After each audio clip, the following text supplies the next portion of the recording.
Hey guys, welcome back to Feed the Beast, and welcome to some progress in my world.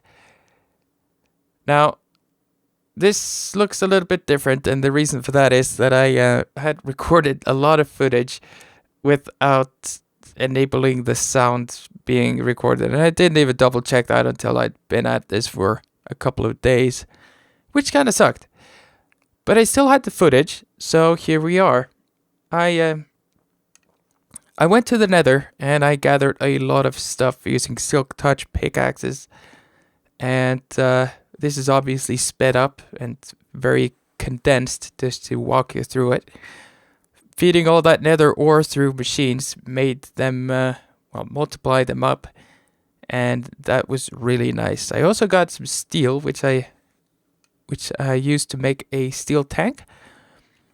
Now my idea here was to feed my magmatic engines with lava, and having a tank of lava is a good idea. It's nice to keep it. I wasn't too pleased with the looks of this because there was some glitchiness going on, and the seams between the blocks weren't as pretty as I hoped they would be. There was glitchiness going on. But to fill up those tanks, I went out hunting Endermen, put them into some bottles, and made these crystals. And with them, I could make the dimensional transceivers, which are very cool. It's a device that can transmit both items and energy and liquids between dimensions and places, like wireless energy, basically. It does cost a little bit of energy to transmit stuff, but it was nice. And I hooked that up to my base in one end and to the big lava tank. And then to make make that all fill up with lava, I hooked it up to my old setup, my old pump underneath my base in that lava lake, which was pretty big. So that was very nice. And then tuning this all into the same frequencies and powering it up. There we go. The lava started flowing and everything just got automated.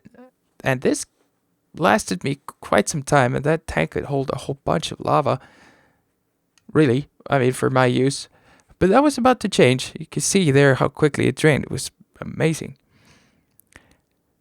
I thought I wanted to go for a more environmentally friendly and more renewable resource for power. So I planted potatoes, or I didn't plant them. This automated planting thing from Ender.io did it. And what a beautiful machine. So it planted potatoes and it plants them and harvests them. And I have these sprinklers there to speed up the potato growing. And that's all very nice. And those potatoes, they get fed into a machine along with some sugar that this other planter makes. Or it doesn't make the sugar, it just plants the sugar cane, and then the sugar cane gets fed into a crafting table, which is automated, turned into sugar, and then fed into the vat where I'm brewing this hooch. I'm not using it at the moment. I'm just feeding it into some more tanks, but later on I could burn it to make electricity, or whatever they want to call it. My jetpack got upgraded. I was a bunch of crafting that took forever to put all the parts together and gather all the stuff, and but I got it there, the vibrant one, very nice.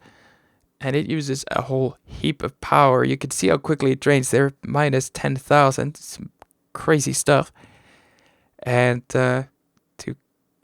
since I wasn't using the hooch yet, and since I really loved this jetpack, I realized that some more power generation, advanced photo volt. I can't even read it; it's too fast there. But some solar panels. I realized that those could be a good idea, and they were stupidly expensive. Really, really, really expensive, the Ender.io ones. But to my surprise, they were very good. So I just planted them there in the base. Very happy that they connected like that. And all of a sudden, I could fuel up my jetpack and everything. Well, and this is where we are. I have figured out how to enable the sound recording in my recording software, and that's all nice. So that's going to be on, and I'm going to be transitioning over to a more structured type of episodes now, or at least I hope I can. The first ones were a bit unstructured and a mess because I didn't know stuff all too well. And speaking of unstructured and a mess, that's what my base is. Definitely a theme that I could, or something, a project that I can work on in future episodes. And I'm going to try to stick to more of a single theme for each one of them. But I have still come a long way. There's my first wooden pickaxe there. It's been a pleasure so far, and it's going to be very nice to get this all more, nice and structured.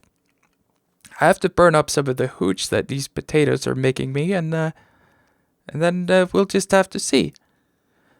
But that's it. Thanks for watching, guys, and I'm going to see you in the next more structured episode with sound.